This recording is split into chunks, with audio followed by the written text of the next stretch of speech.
देखिए बेटा, इससे पहले कि हम पीरियोडिसिटी ऑफ प्रॉपर्टीज पढ़ें, पीरियोडिक प्रॉपर्टीज पढ़ें या पीरियोडिसिटी पढ़ें, दो इंपॉर्टेंट कॉन्सेप्ट्स का पढ़ना जरूरी है। फर्स्ट, जिसको कहते हैं शील्डिंग या स्क्रीनिंग इफेक्ट, और इसके बाद इफेक्टिव न्यूक्लियर चार्ज। बिकॉज जब भी हम पीरियोडिसिटी पढ़ेंगे, इन दो कॉन्सेप्ट्स का हम रिपीटेडली इस्तेमाल करेंगे। फर्स्ट जो है दैट शील्डिंग इफेक्ट या स्क्रीनिंग इफेक्ट, और दूसरा कॉन्सेप्ट जो है that is effective nuclear charge. देखिए, फर्स्ट जो है शील्डिंग और screening effect, shielding oblique screening effect, screening effect, लेकिन किनका screening effect? Of inertial electrons, of inertial electrons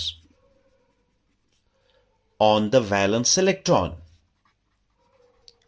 on the valence electron। बहुत इंपॉर्टेंट चीज है। देखिए, शील्डिंग या स्क्रीनिंग इफेक्ट हम कैसे समझाएंगे? हम एटम को विजुअलाइज करते हैं। हमारे एटम में दो पार्ट्स हैं।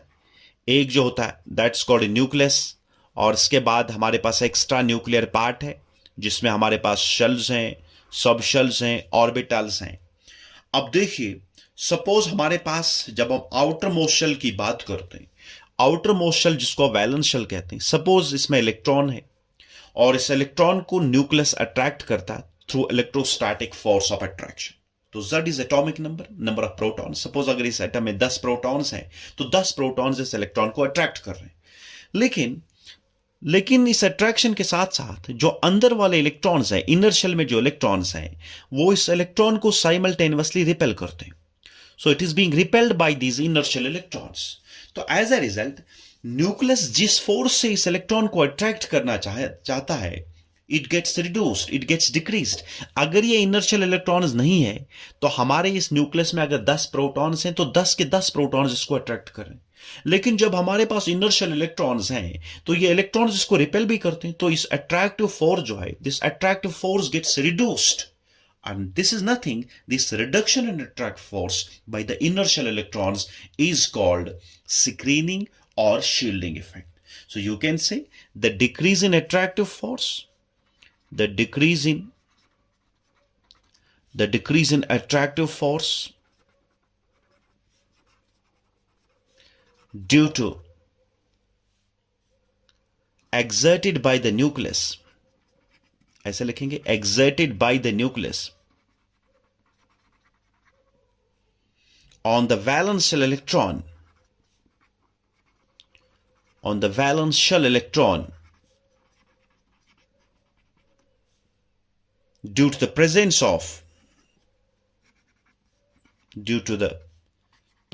of inertial electrons is called shielding or screening effect। अब देखिए, ये जो शील्डिंग इफेक्ट है या स्क्रीनिंग इफेक्ट है, ये किन फैक्टर्स पे डिपेंड करता है? Factors affecting shielding effect, factors affecting shielding effect, shielding effect या स्क्रीनिंग इफेक्ट किन किन फैक्टर्स पे डिपेंड करता है? फर्स्ट फैक्टर जो है that is number of inertial electrons या इनर्शियल्स।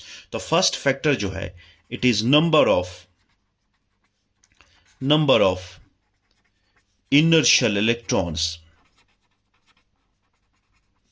और जिनको कहते हैं और इनर्शियल्स। देखिए, बहुत इंपॉर्टेंट चीज है, अगर अंदर ज्यादा शेल्स हैं तो ऑब्वियसली ज्यादा इलेक्ट्रॉन्स होंगे अंदर। जितने ज्यादा इनर्शियल के इलेक्ट्रॉन्स होंगे वो हमारे इस वैलेंस इलेक्ट्रॉन को ज्यादा से ज्यादा रिपेल करेंगे। तो जितने ज्यादा अंदर इलेक्ट्रॉन्स होंगे वो ज्यादा से ज्यादा इसको रिपेल करेंगे। तो मींस इस न्यूक्लियस को ये स्क्रीन कर रहे हैं। न्यूक्लियस पूरा अट्रैक्शन इस पे नहीं एग्जर्ट कर सकता है because it is being repelled by the inner electrons. तो more will be the number of more will be the magnitude of the shielding effect. जितने ज्यादा इनर्शियल इलेक्ट्रॉन्स होंगे या इनर शेल्स होंगे तो उतना ज्यादा मैग्नीट्यूड होगा शील्डिंग इफेक्ट का। आप लिख सकते हैं greater the number of inertial electrons या inertials or inertials,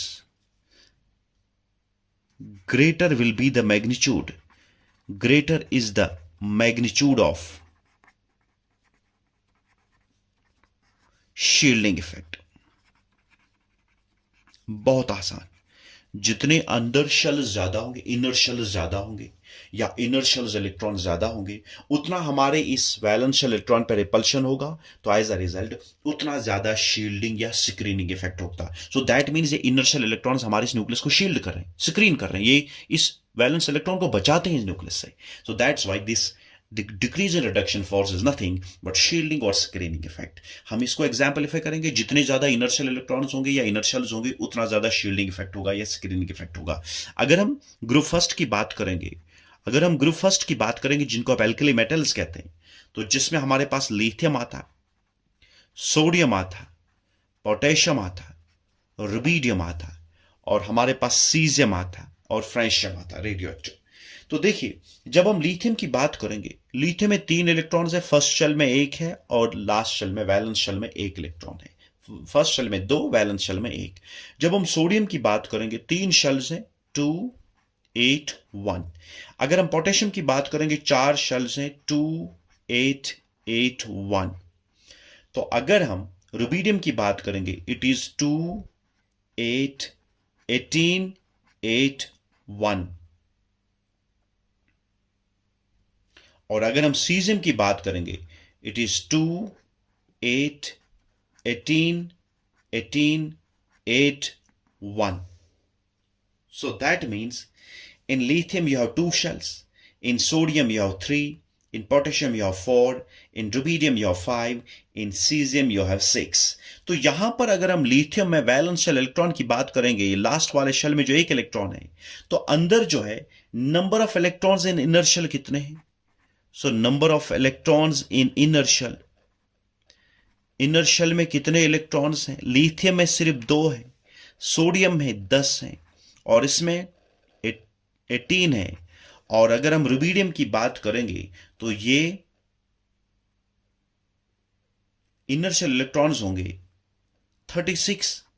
और अगर हम सीजियम की बात करेंगे तो ये इनर शेल इलेक्ट्रॉन्स 54 आ रहे हैं। तो means what does it mean?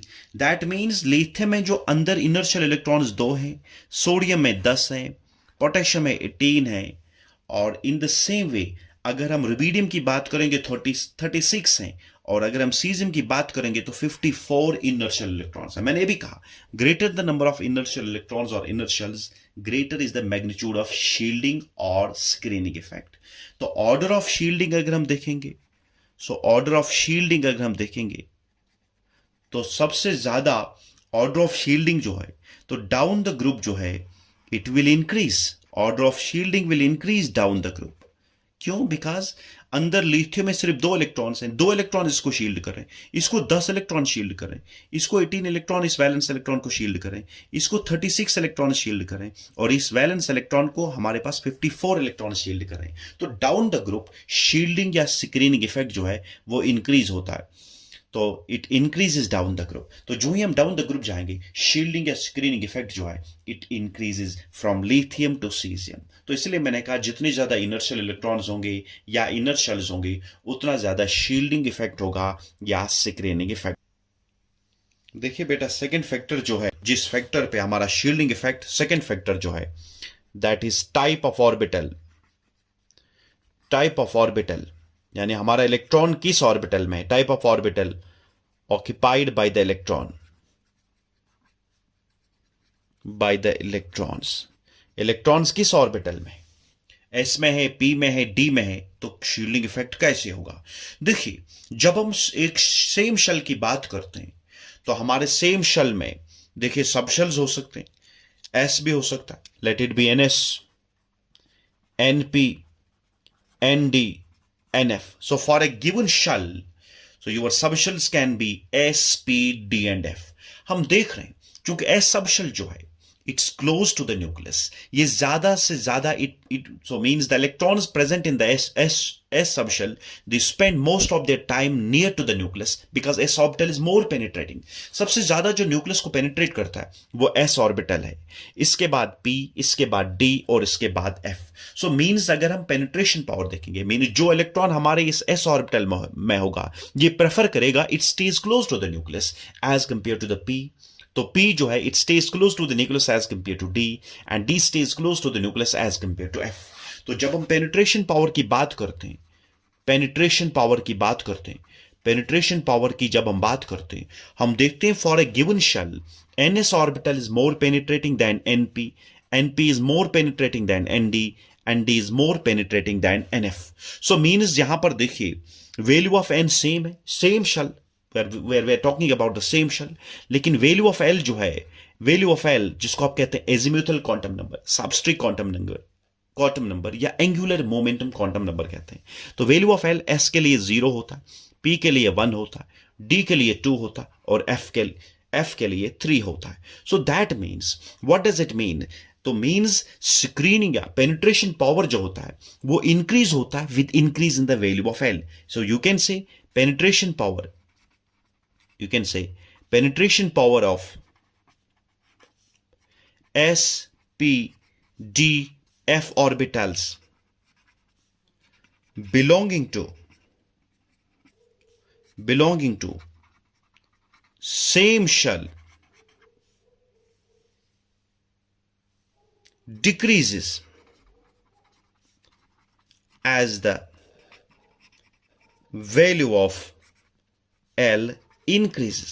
जो ही azimuthal quantum number, substring quantum number या एंगुलर मोमेंटम क्वांटम नंबर का जितना वैल्यू ज्यादा होगा उतना स्क्रीनिंग इफेक्ट या पेनिट्रेशन पावर कम होगा। तो पेनिट्रेशन पावर कम किस डिपेंड करता है? वैल्यू ऑफ एल पे। More the value of L less will be the penetration power. तो सबसे ज्यादा पेनिट्रेटिंग है एस, इसके बाद पी, इसके बाद डी और इसके बाद एफ। तो मीन्स अगर इलेक्ट्रॉन एस में होगा ये it will prefer to stay close to the nucleus as compared to P, as compared to D, as compared to F। तो that means अगर हमारा inertial इलेक्ट्रॉन s ऑर्बिटल में होगा तो s ऑर्बिटल के इलेक्ट्रॉन्स न्यूक्लियस को ज्यादा screen कर रहे हैं, ज्यादा शील्ड कर रहे हैं as compared to P, as compared to D, as compared to F। तो अगर हमारा inertial इलेक्ट्रॉन s में होगा, चूंकि s electrons they prefer to stay close to the nucleus, ये हमारे न्यूक्लियस को ज्यादा स्क्रीन करेंगे, ज्यादा शील्ड करेंगे। तो इसलिए अगर हम स्क्रीनिंग पावर की बात करेंगे, अगर हम स्क्रीनिंग पावर की बात करेंगे, स्क्रीनिंग पावर की बात करेंगे तो स्क्रीनिंग पावर मींस एनएस का ज्यादा होगा एनपी से, एनपी का ज्यादा होगा एनडी से, और एनडी का ज्यादा होगा एनएफ से। तो जैसे पेनिट्रेशन पावर, तो मींस चूंकि S orbital it stays close to the nucleus, तो मींस ये हमारे न्यूक्लियस को स्क्रीन करेगा, आउटर वैलेंस इलेक्ट्रॉन को शील्ड करेगा from the nuclear charge as compared to P, as compared to D, as compared to F। So that means, what does it mean? For the same shell, so you can say for the same shell, जब हम same shell की बात करेंगे, देखिए n same है, the s electrons are more effective, s electrons are more effective in shielding the nucleus, in shielding the nuclear charge than p electrons, which in turn are more effective than d, which in turn are more effective than f। तो screening power किसका ज्यादा होगा? S का, because S electron penetrating ज्यादा है, ये nucleus के करीब रहता है, इसलिए न्यूक्लियस को शील्ड करता है as compared to P, as compared to D, as compared to F. इसीलिए व्हाट डज इट मीन? अगर हमारा इलेक्ट्रॉन, अगर हमारा वैलेंशियल इलेक्ट्रॉन डी में होगा तो उसको एस भी स्क्रीन कर रहा है, पी भी स्क्रीन कर रहा है, तो that means it will be effectively screened, तो that means it will be effectively screen. और अगर हमारा इलेक्ट्रॉन एफ में होगा तो एफ में देखिए एस भी स्क्रीन कर रहा है, पी भी स्क्रीन कर रहा है, और इसको डी भी स्क्रीन कर रहा है। तो इसीलिए जब हम देखेंगे कि हमारा electron, so that means the electrons present in the F orbital, they are effectively shielded by these or inertial electrons। so अगर इलेक्ट्रॉन डी में होगा it is being shielded by ns np, और अगर इलेक्ट्रॉन p में होगा it is being shielded by only ns। तो you can say, अगर हम shielding effect की बात करेंगे, so you can say electrons present in d or f orbitals are more effectively shielded, they are more effectively shielded than those of than those of s and p orbital electrons. बहुत आसान है. तो अगर आपका electron f में है तो it will be shielded by d, n and p, और अगर इलेक्ट्रॉन d में है it will be shielded by p and n. तो in general you can say हमारे यूजुअली जो इलेक्ट्रॉन्स d एंड f में है they are being effectively shielded by ns and p than those electrons which are present in s and p. s अगर s में electron होगा तो इसको खुद ऐसे इलेक्ट्रॉन शील्ड कर रहा है. अगर दो इलेक्ट्रॉन्स हैं एक इलेक्ट्रॉन शील्ड कर रहा है तो ये इफेक्टिवली शील्ड नहीं करता है, because S electron it is more penetrant, ये न्यूक्लियस के नजदीक रहना चाहता है, इसलिए इसको शील्ड करने की, इसलिए ये शील्ड नहीं कर पाता इलेक्ट्रॉन्स को. तो एज अ रिजल्ट अगर हमारे पास p में इलेक्ट्रॉन है तो p चूंकि ये खुद पेनिट्रेटिंग है, न्यूक्लियस की तरफ जाएगा, इसलिए it will not be effectively shielded. लेकिन d एंड f जो है ये प्रेफर करता है to stay away from the nucleus, इसलिए इनर्शियल इलेक्ट्रॉन जो है इसको शील्ड कर रहे हैं.